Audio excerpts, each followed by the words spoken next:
பிறந்து மொழி பயின்ற பின்னெல்லாம் காதல் சிறந்து நின் சேவடி சேர்ந்தே. I was born and I had learned the tongue. I had gravitated towards the holy feet with abundant love. மலைப்பாதையில் நடந்த வெளிச்சத்தோடு கவி பயணம் தொடங்கிய பத்மஜா 3 கவிதை தொகுப்புகள் வெளியிட்டிருக்கிறார்.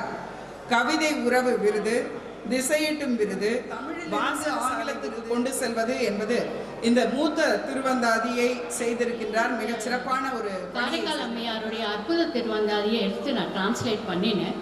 அதனுடைய சவால்கள் என்ன, ஏன் அதை நாம் எல்லாரும் படிக்கணும், இந்த மந்திரம் மாதிரி இதை நீங்கள் படிக்க ஆரம்பித்தீர்கள் என்றால் உங்கள் வாழ்க்கையில் அற்புதம் நிகழும் என்பதால் தான் இதனுடைய திருவந்தாதி ஆங்கிலத்தில் எழுதி உலகம் முழுக்க பரவ செய்கிற பத்மஜா அவர்களுக்கு அளவற்ற பக்தியோடு வாழ்ந்த அந்த பெண்மணியினுடைய வார்த்தைகளை ஆங்கிலத்தில் மொழிபெயர்க்கும் அளவுக்கு பத்மஜா அவர்கள் பக்தியோடு இருக்கிறார் என்பதை எண்ணி புரட்சி பெண்மணியாக தன் எழுத்துக்கள் மூலமாகவும் தன்னுடைய இலக்கிய ஆற்றல் மூலமாகவும் தன்னுடைய கஷ்டங்களை எல்லாம் மறந்து மற்றவர்களை மகிழ்விக்கக்கூடிய அந்த ஒரு பண்பினை நான் பத்மஜா அவர்களிடத்தில் பார்க்கக்கூடிய வாய்ப்பு எனக்கு கிடைத்தது.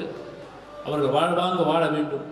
இந்த அம்மையார் திருவிழாவிலே அம்மையார் மணிமண்டபத்திலே வெளியிட வேண்டும் என்று அவா கொண்டது எல்லாம் காரணம் அம்மையாரின் திருவருள் என்ற கருத்தினை சொல்லி எல்லோரும் வாழ்த்துவோம். எல்லோரும் அந்த புத்தகத்தை வாங்கி ஐக்கியமானார் என்று சொன்னார். அங்கேயும் வீட்டை விட்டு புறப்பட்டோம் என்று முதல் உலகுக்கு உணர்த்த வழியில் சென்ற பெண்மணி நம்முடைய காரைக்கால் அம்மையார் என்பதனால் எல்லா இடத்திலும் இன்னைக்கு சொல்றோம் உமன் எம்பவர்மெண்ட். 5ஆம் நூற்றாண்டிலேயே உமன் எம்பவர்மெண்ட்டுக்கு அடிப்படையாக இருந்த தருணம் இங்கே அரங்கேறுகின்றது. உங்கள் அனைவரின் வாழ்த்துக்களையும் இந்த தருணத்தில் தெரிவித்து மகிழலாமே.